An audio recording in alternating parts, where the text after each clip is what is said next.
मालदा जिले के कालियाचक में हुई घटना ने न सिर्फ राज्य बल्कि पूरे देश का ध्यान अपनी ओर खींच लिया है। इस घटना को लेकर अब राजनीतिक बयानबाजी भी तेज हो चुकी है। बीजेपी के प्रदेश अध्यक्ष समीक भट्टाचार्य ने इस पूरे घटनाक्रम को सुनियोजित साजिश बताया। उनका दावा है कि यह किसी स्थानीय जनाक्रोश का नतीजा नहीं, बल्कि उत्तर बंगाल और दक्षिण बंगाल को अलग थलग करने की एक बड़ी रणनीति का हिस्सा है। उन्होंने कहा कि सीमावर्ती इलाकों में जनसंख्या का स्वरूप तेजी से बदल रहा है, जो राष्ट्रीय सुरक्षा के लिहाज से गंभीर चिंता का विषय है। उनके मुताबिक बिना युद्ध के भारत को कमजोर करने की साजिश रची जा रही है, जिसमें मुर्शिदाबाद और मालदा को केंद्र बनाकर गतिविधियां चलाई जा रही हैं।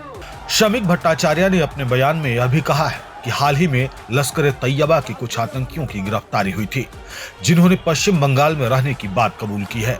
उनका आरोप है कि कोविड काल के दौरान कूच बिहार में आतंकी मॉड्यूल तैयार किए गए और उन्हें राज्य के अलग अलग हिस्सों में फैलाया गया। সুপ্রিম কোর্টের নির্দেশে যখন বিচারপতিরা এই অভিযানে সামিল হয়েছেন, তাদের উপরে 15 ঘন্টা ধরে যে আক্রমণ চলল তা সম্পূর্ণভাবে সংসদীয় রীতি নীতি, শিষ্টাচার, যুক্তরাষ্ট্রীয় ব্যবস্থা, ভারতীয় সাংবিধানিক মানুষের অধিকার এবং সমস্ত নির্বাচনী প্রক্রিয়াকে আজকে লঙ্ঘন করে ফেলল। এটা কোনো বিচ্ছিন্ন ঘটনা নয়, এটা কোনো স্থানীয় মানুষের জনরোষ নয়, এটা পরিকল্পিত।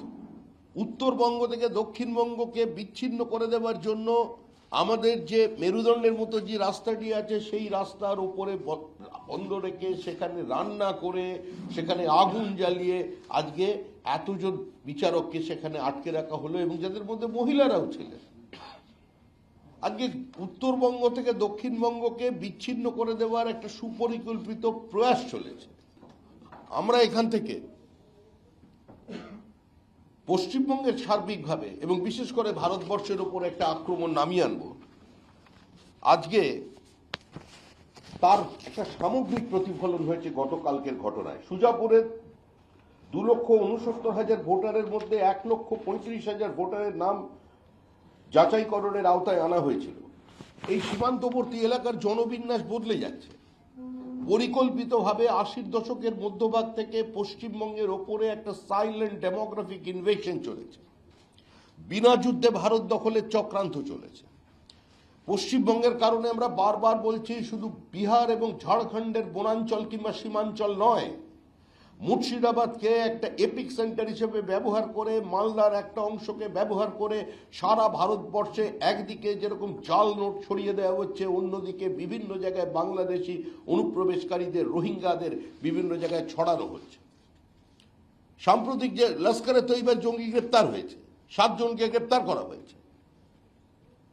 তারা জেরার সামনে স্বীকার করেছে তারা পশ্চিমবঙ্গে এসেছিল, পশ্চিমবঙ্গের সীমান্ত পেরিয়ে তারা এদেশে ঢুকেছে এবং দীর্ঘদিন পশ্চিমবঙ্গের মাটিতে বসে তারা সার্বিকভাবে বিভিন্ন পরিকল্পনা করেছে, তারপরে ভারতবর্ষের বিভিন্ন জায়গায় গেছে।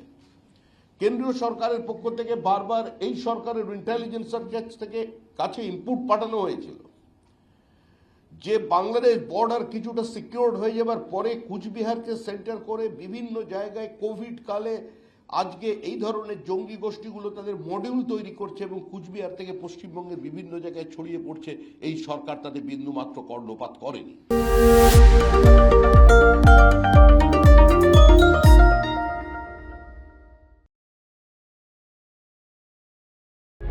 प्रभातखबर.com, विश्वास वही, रफ्तार नहीं।